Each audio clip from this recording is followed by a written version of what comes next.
Magic Masses! I am longtime independent wrestling fan Robert. Beach Games was a great event and great way for me to make my return to Pro Wrestling Magic for the first time since The Banker back in January. I was hoping to get there sooner, but thanks to those bastards at the MTA, I was on a train that was like moving, constantly slowing down once it reached Manhattan. I was hoping to take the 168 bus from Port Authority that was leaving at 4:15 in the afternoon, but I didn't think I would make it in time to catch it. I don't want to like pay for it, and then have to be stuck there at the Port Authority for another hour. So I wound up taking the 167 bus, which was leaving at 5 o'clock, and I think because there was a slowdown on one of the highways, it was like some point after, it was like 5:40 something, I finally got off at Teaneck Road and Mount Vernon Street. And luckily I and seeing that I was, didn't want to be late for the show, I took the, not just the Liberty, but I called up Dante's Pizza for a pickup. And I went there first, and then I came into the door at the Magic Kingdom, the Mecca, and I had to use the bathroom. And while I was in the bathroom, I hear ring announcer Shane Fair introducing the commentation station. And then after using the bathroom, and thankfully the gentleman who used it before me, he came out a short time after I knocked on the door, because who knows if I would have been able to hold it any further. All right, so I finally go up that ramp, and I don't know who that lady is who's usually at the merchandise table, and she has the list of those who paid online, and any walk-ups that pay when they get in. And she pointed out that I once again had that seat right by the ramp. And I didn't realize it at first, but as the show went on, and I saw what the gentleman next to me were wearing, it turns out that I was sitting right next to the front row mafia indie wrestling junkies.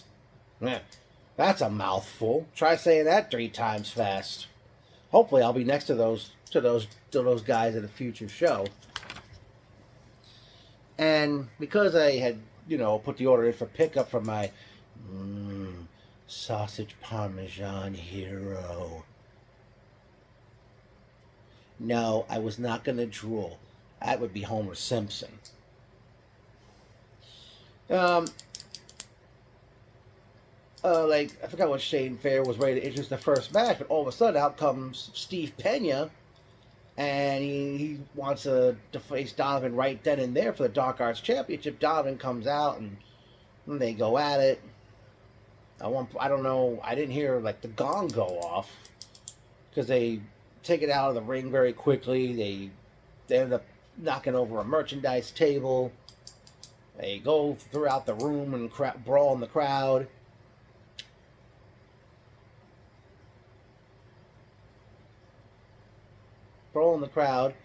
Eventually they come back in the ring, and I didn't hear the gong go off.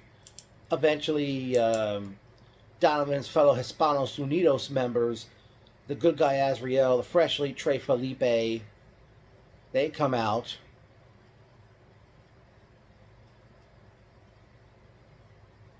They're by the curtain, and then we see this masked man, who we were wondering who this was for months. He has the Dark Arts Championship belt over his shoulder.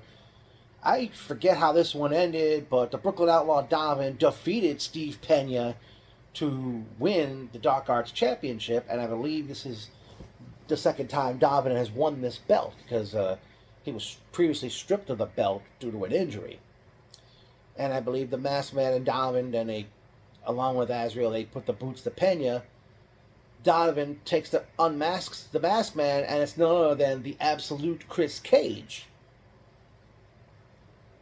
And then at that point, I forgot, was it Donovan or Azriel was saying to Trey Felipe, are you with us or are you with him? And I don't know if Felipe was reluctant, but he joined in on the beating on Steve Pena, and they left him laying. And congratulations to the absolute Chris Cage, who's now going to be a part of Pro Wrestling Magic, and he's a member of Hispanos Unidos. But like I said, since I did not hear the gong, don't know how long that match took. Next matchup, we see women's action. We see representing Stressed and Depressed, the Widow, who was accompanied in the ring by 3 members of Stressed and Depressed, as she did battle with Vicious Vicky. Not surprisingly, the Stressed and Depressed male members that accompanied the Widow to the ring, they tried getting up with the apron, and she knocked them all down. Eventually, Vicious Vicky defeats the Widow at 5 minutes 3 seconds. Up next, we have another championship match as we see Double A Abed Aranese as he challenged the freshly Trey Felipe for the Junior Heavyweight Championship. Felipe still coming out to Daddy Yankee's Rumpe. All we need is like some good-looking chicks to shake their heinies while that song's playing. Good matchup by these two guys, because I think less than a week before the show, Abed replaced Isaiah Wolf, who was going to originally challenge Felipe for the championship. Very good matchup, which saw Trey Felipe defeat Abed Aranese at 9 minutes 32 seconds to retain the Junior Heavyweight Championship. Okay, the next matchup was singles competition. We saw a debut. Alex Rivera took on Bruno El Oso Blanco. Or is it El Oso Blanco Bruno? Bruno ends up defeating Alex Rivera with a pump handle power slam at 1 minute 37 seconds. And after the match, Bruno helps Rivera up and they hugged. Bruno then went to go join the commentation station. For the next match, as we saw Nate Wallace and Dave McCall, the Rep, as they took on the world's largest veteran, Kerr, and the world's largest combat veteran, Kerr, and Wrecking Ball Legursky, Meat Locker. Prior to the match beginning, Meat Locker took a hold of referee Nick Shin. They had him beating his chest, doing the meat taunt, shall we say. As they were chanting, meat, meat, meat, I kept saying, and potatoes. I don't know if you're going to make everybody hungry for meat by saying that. But, quite a match here, which saw Meat Locker defeat the Rep under some controversial fashion. I forgot if it was Kerr or Legursky. He pinned Nate Wallace, but McCall put Wallace's foot on the rope, and ref Nick Shin did not see it, and the Rep were very livid at Shin about it, and eventually,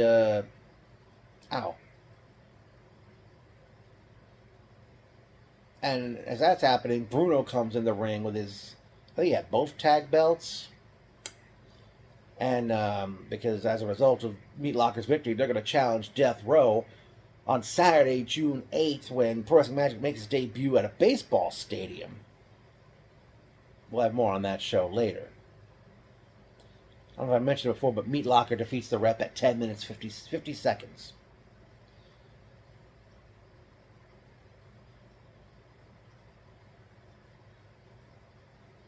Next up was a 4-way match. Well, actually, I'm sorry.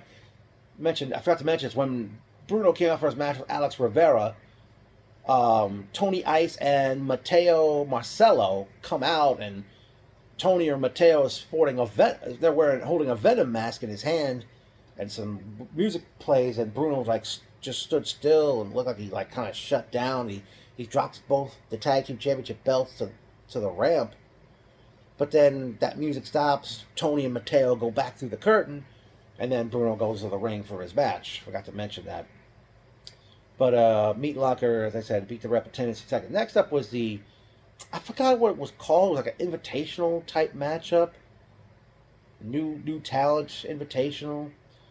Well, it was Mateo Marcelo, accompanied by Tony Ice, versus the Pyro Prince, Junie Underwood, versus Timid Tamir Gibbs, versus the Plexorcist, Troy Locke. Enjoyed this matchup, which saw the Plexus's Troy Lock defeat timid Tamir Gibbs, the Pyro Prince Junie Underwood, and Matteo Marcello. Troy Lock was victorious at 8 minutes 28 seconds, and as a result of the pre-match stipulation, he has a fast pass to either the Dark Arts Championship or the Junior Heavyweight Championship. And also, at one point, and after the match, I think I don't know if the IWTV cameras picked it up, but Underwood and Marcelo were going at it on the floor. Next matchup, we see Steve Off, accompanied by El Rotundo. Oh, apologies if I got his name wrong. As he joined forces with Nunzio. Well, he's always going to be Little Guido to me. As they challenged V. Daniel and Eden, representing Project Mayhem, for the Junior Tag Team Championship. Nunzio / Guido was a partner of General Manager Smiley's choice. Smiley wasn't even here for this show. And I think Off was about to pin V, but Eden pulls out referee DM Stevens, and he's threatening to hit him, and Stevens says, "You hit me, I'll disqualify you." Eden slaps DM Stevens right in the face, and Stevens is looking right at him, saying, "Really?" And then he turns around and calls for the gong, disqualifying Project Mayhem. Steve Off and Little Guido victorious over Project Mayhem by disqualification at an even 7 minutes. Project Mayhem are still the Junior Tag Team Champions, but after the match, I don't think Guido stuck around to see what happened, but Eden and V, they're doing a number on Steve Off and even poor El Rotundo. They put Off's arm inside of a chair, and they were going to, I guess, do like a Pillmanizer thing, and Eden, he tells V, no, this is what he wants, but he's not here, meaning Smiley. And Eden turns around, V stomps on that chair that Off's arm was caught in, and ring announcer Shane Fair was livid at the actions of both V and Eden, and Shane announced that at Turf War on June 22nd, the first ever War Games match in Pro Wrestling Magic history, Shane Fair said that joining him and Steve Off on the team are Isaiah Wolf and Vinny Pacifico. And Shane Fair has announced he will, if in the event his team loses, that he will no longer be the ring announcer at Pro Wrestling Magic. And also in that match, the general manager's position is on the line. And then it was time for the main event, as the good guy Azriel, accompanied by freshly Trey Felipe, took on the Revolver Alex Ryman, and I forgot who accompanies him to the ring. During the match, Brandon Downey comes out, and he's standing in the middle of the ramp doing this, and Ryman sees him and he tells Downey, "Get to the back." And good matchup these two guys had, Azriel and Ryman. I actually forgot how it ended. I know Felipe and Ryman's guy, they got involved out on the floor. Well, not involved in that, like, I think Ryman's guy, unfortunately, all apologies for not getting his name. He kicked the apron, Felipe pulled him down, and look, he hit pretty hard on the parquet floor.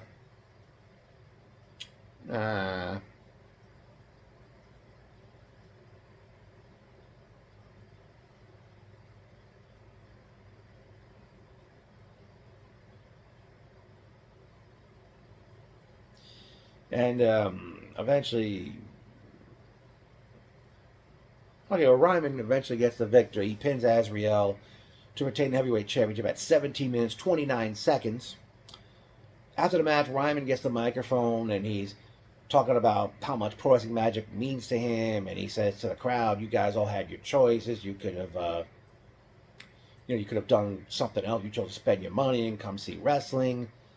And then all of a sudden, this masked man who was sitting across the room from me, he hits the ring, attacks Ryman's corner man, and then he and Ryman start going at it. Ryman pulls the mask off. It's none other than Sean Donovan, who had a bit of a social media war on Facebook with Ryman uh, back in March or April. And eventually Sean Donovan, I think he kicked Ryman in the balls, and he leaves the ring, and then Ryman goes after him in the place in in that same door area where the crowd came in to watch the show. Then Ryman comes back in the room, and he gets his championship belt, and Shane Fair's trying to wrap it up, and Ryman, he's got the belt, and he sees Steve Off came out from the curtain, and Ryman yells, "What the fuck, Steve?" And they get into like a little shoving match, or like Alex shoves Steve, and they're like face nose to nose with each other. And then Alex like walks away, and Steve's got the belt, and Shane goes back to the ring because the microphone was there, and he thanked the crowd for coming and wrapped it up, plugging the next two events. Yeah, and this show actually got done by 8:30. All right. Well, time for some personal notes. It's good seeing Bruno of the Cuban Hype Men, Shane Fair, Bill Parham, Jason Bob 87, Elliot. Who else can I remember? One good-looking lady I noticed standing on the side of the room. I'm sure that gentleman with her is her husband or boyfriend.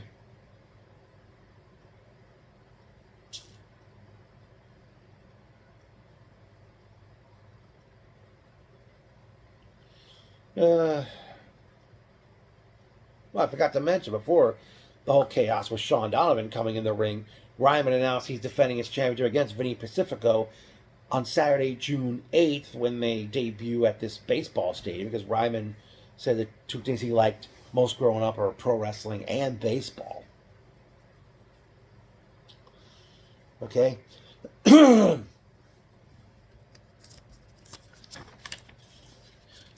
Pretty good crowd came for this show. Another thing, I was trying to take the 168 bus back to New York City. It was supposed to show up at 9:17, but 9:17 arrived and it didn't show up, so I walked over to Teaneck Road, took the 167 bus, and I got and that took me back to New York City. All right.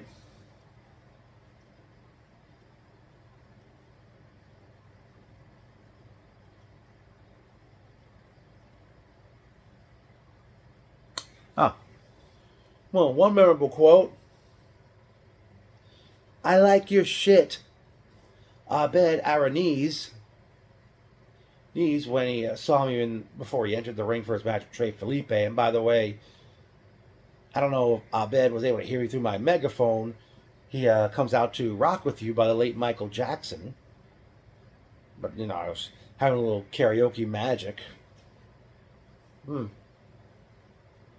Well, certainly Trouble in Paradise with Project Mayhem, namely with Eden and V. Daniels. No pun intended when I say commentation station member Jimmy is a riot.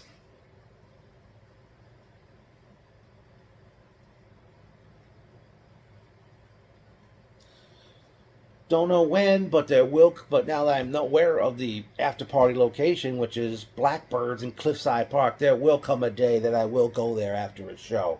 I just don't know when. And I'm not sure when I will be back at Pro Wrestling Magic, because Pro Wrestling Magic will be presenting a double dose of wrestling action in the month of June. Saturday night, June 8th, they will be, I can't remember the name of the baseball stadium, all apologies, and I forgot what town it's in. They're doing a show there, and already announced for that show, the Revolver Alex Ryman will defend his heavyweight championship against Vinny Pacifico. And also that night, Journey Burke takes on Vicious Vicky. And also, June 8th, Death Row defend the tag team title against Meat Locker. However, they come back home to the Mecca, the Magic Kingdom, the Knights of Columbus in Ridgefield Park, New Jersey, Saturday night, June 22nd, as they present Turf War, or Turf Wars, which will feature the first ever War Games match in the history of Pro Wrestling Magic. It's all in one ring. On one side, it's ring announcer Shane Fair, Indestructible Steve Off, Isaiah Wolf, and Vinny Pacifico as they do battle with Project Mayhem, General Manager Smiley, Junior Tag Team Champions V. Daniel and Eden, and I believe Azrael's on the team since he and Smiley made that deal. Because Smiley offered Azrael a shot at Alex Ryman's title in exchange of being on Smiley's team.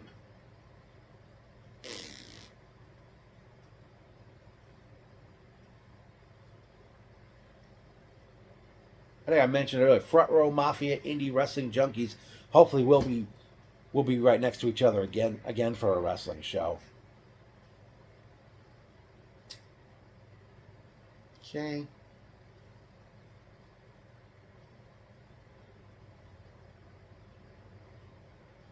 See if there's anything else I can think of here.